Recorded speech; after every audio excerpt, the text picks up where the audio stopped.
Here we will learn how to fix api-ms-win-core-libraryloader-l1-2.dll is missing from Windows 10.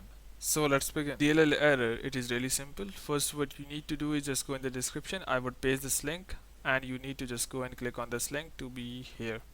So once you are here, just go and download this api-ms-win-core-libraryloader-l1-2-2.dll file by clicking on this button.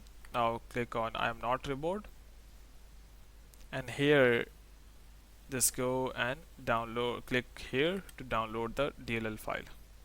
So it would be downloaded in few moments, so you need to wait for it. Just go and start the download, close it. Now go to your download folder.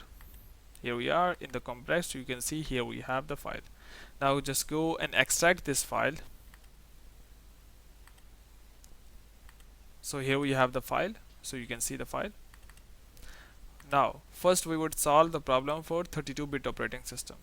For 32-bit operating systems, copy this DLL file, copy this, go to your local disk C, go to Windows, and here search for system32. So it is alphabetically ordered. Here we have system32, open it and paste the DLL file here. Click on continue.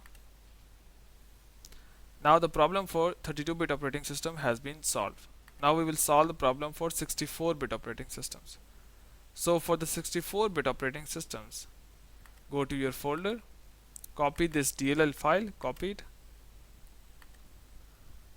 go back to your Windows folder.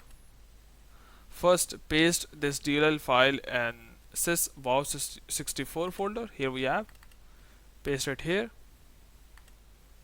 click on continue, go back. Now paste this DLL file again in system32, paste it here, click on continue, and now the problem has been solved for 64-bit operating systems as well. Now just go and restart your PC and hope the problem will be solved. But before you go, please like, subscribe and share. Thank you.